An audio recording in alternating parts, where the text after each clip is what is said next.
اوس د مفتي صاحب د جواب لپاره جاوید اختر صاحب ته بلنه ورکوو چې سټیج ته راسي. مهرباني. زه په دې خوشحاله سوم چې مفتي صاحب هم دا ومنل چې په طبیعت کې انصاف نسته. زه به یو شی درته ووایم، بیا یې په اړه معلومات وکړه. کله چې ته کوم باغ ته ځې هلته ښایستې ونې او ګلان وینې، دا هیڅ هم طبیعي نه دي، دا ټوله پیوند سوي دي، دوه نباتات سره ګډ سوي دي یا تبادله سوي دي او دا د انسان په لاس جوړ سوي دي. ته چې په باغ کې ګلان ووینې او واه واه ورته کوې، دا ټول انسانانو جوړ کړي دي، د انسان پیداوار دي. مختلف نباتات یې راخیستي دي، یو په بل پورې پیوند کړي دي او له یو بل سره یو ځای کړي دي، بیا یې وده ورکړې، بیا نور سره یو ځای کوي او بیا دا ښایسته ګلان ځینې جوړیږي.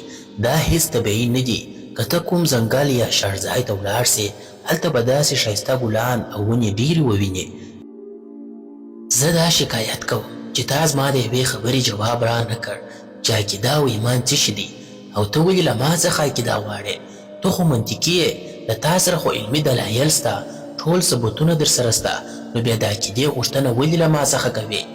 سمداسې راته ووایه چې بغیر له سوال کولو څخه تسلیم سه. هیڅ یو مذهب د ټولو سوالونو کولو اجازه نه ورکوي.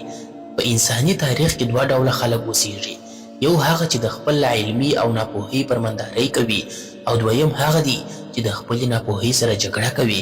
ته اوس حیران یې چې دا کائنات څنګه جوړ سوي دي. خلک حیران ول چې دا لمر څنګه له یوې خوا څخه راپورته کیږي او له بلې خوا څخه لویږي. تاسې همیشه یو قدم وړاندې او هر څه منئ، خو یو قدم شاته هم راسي او شاته هم وګورئ. د نړۍ ټول مذاهب په دې پوهیږي چې دا نړۍ څنګه جوړه سوه، څنګه به له منځه ځي، له مرګ وروسته به څه کیږي. د دې ټولو په اړه علم او پوهه لري. خو دا چې مخکې دلته ډایناسوران اوسېدل، د دې په اړه بیا هیڅ معلومات نه لري. د نړۍ په هیڅ یو مذهبي کتاب کې د ډایناسور یادونه نه ده سوې. خو نور چې هر څه سوي، کائنات څنګه جوړ سوي، په دې بیا دوی خبر دي. او یو څوک چې به هر څه پوهیږي، ستونزې او ګډوډي په همدوی کې وي. په موږ کې دا شکستګي او عاجزي باید وي چې ووایو چې موږ په ډېرو شیانو نه پوهیږو، او د دې خپلې ناپوهۍ پرمندارۍ او پالنه باید ونه کړو، بلکې په هغه د پوهېدو هڅه وکړو.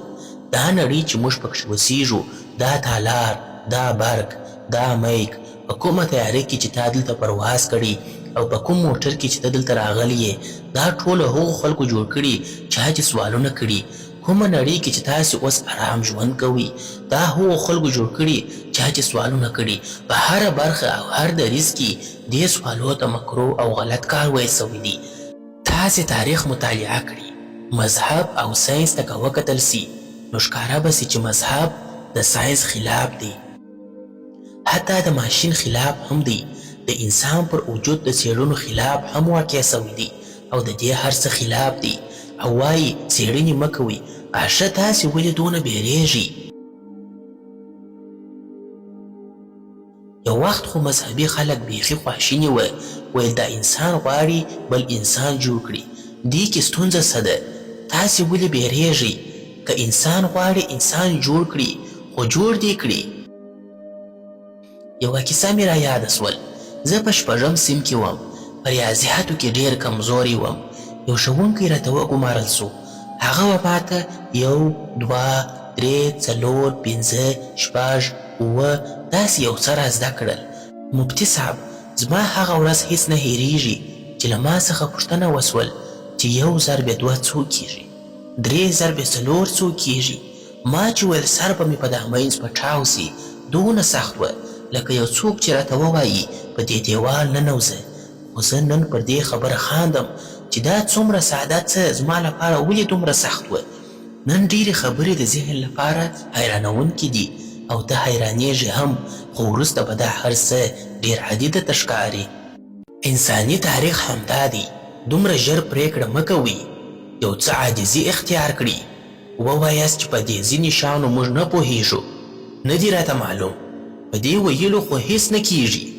دا کائنات څومره دي، له څه وخت څخه دي، تر څه وخته پورې به وي، و موږ ته نه دي معلوم. خو تاسې یې په اړه پرېکړه کوئ چې څه وخت جوړ سوي دي. ستاسو له حسابه چې څه وخت همدا کائنات جوړ سوي دي، تر هغه زرګونه او کروړونه کاله مخکې ستاسو خدای څه کول؟ همداسې آرام ناست و. بیا یو نظر ورته پیدا سو چې راسه کائنات جوړ کړه؟ تاسې وایاست چې خدای له همیشه څخه سته او کائنات جوړ سوي دي، نو د کائناتو تر جوړولو مخکې ستاسو خدای څه کول؟ کوم څه چې اوس موږ ته معلومیږي یا په پوهیږو، دا 2000 یا 2500 کاله مخکې تاسو ته یې چا ویلي دي؟ دا هر څه یې تاسو ته ویلي دي، بیا تاسو منلي دي او تر اوسه پورې تاسو منئ. هر څه اوس بدل سوي دي.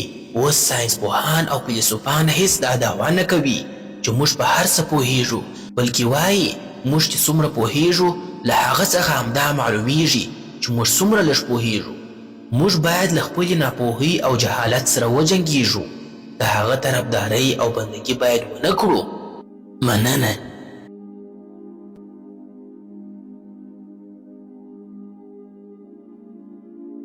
اوس د جاوید اختر صاحب د جواب لپاره مفتي صاحب ته بلن ورکوو چې سټیج ته راسي. مهرباني وکړئ مفتي صاحب.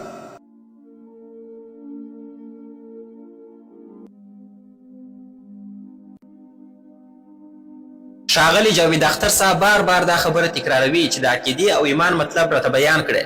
ما د عقیدې مطلب درته بیان کړي. عقیده سمه هم کیدای سي او غلطه هم کیدای سي، خو موږ نن د عقیدې په اړه بحث نه کوو. موږ دلته د رښتیا په اړه بحث کوو، د خدای د وجود او شتون په اړه بحث کوو. آیا خدای سته او که نسته؟ په دې دوو کې کوم یو حقیقت دی؟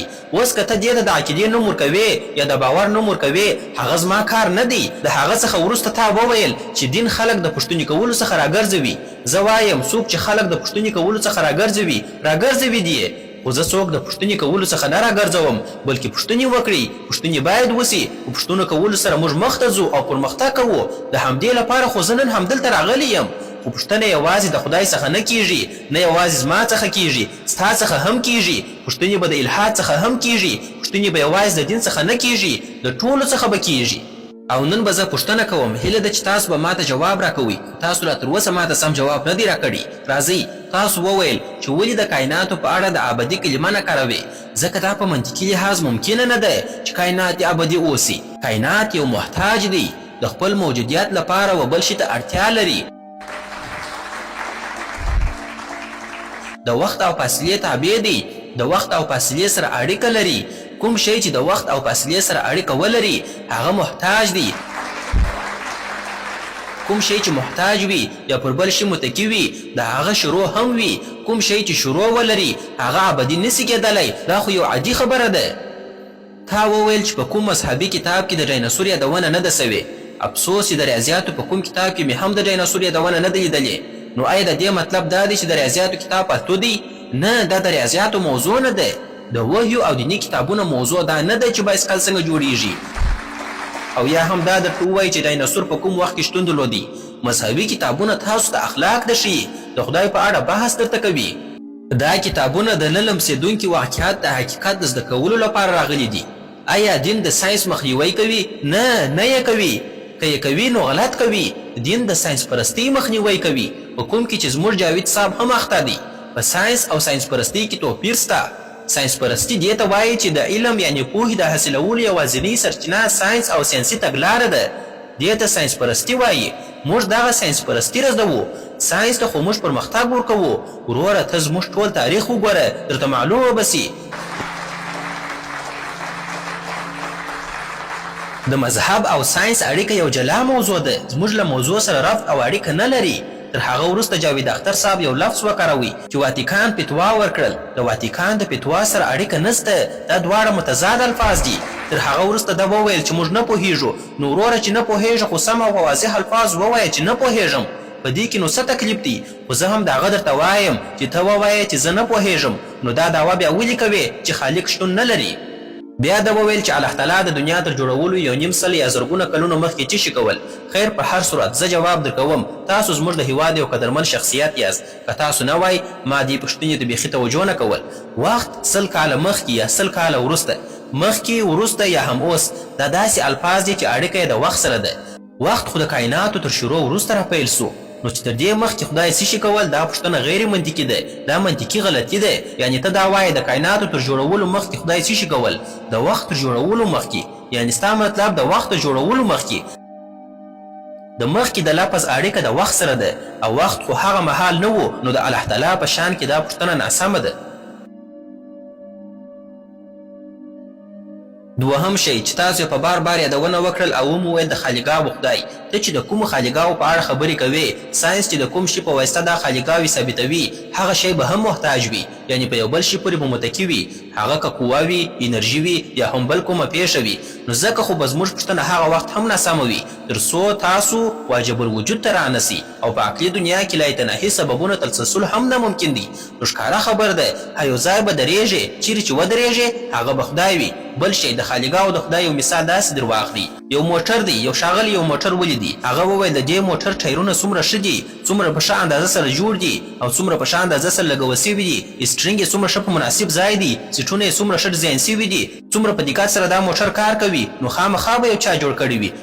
او په دې وخت کې ښاغلی جاوید اختر صاحب راځي او وایي بانټ یې خلاص کړی، ویې لیدل چې په موټر کې ماشین سته، نو بیا وایي دا ماشین دا موټر چلوي، دا موټر هیڅ چا نه دی جوړ کړی. نو دا خو یو غیر منطقي خبره ده، دا د باور وړ نه ده. تا خو د ماشین په واسطه هغه خالیګاه ثابته کړې، خو آیا په دې سره به د موټر جوړښت او جوړونکي ناممکن سي؟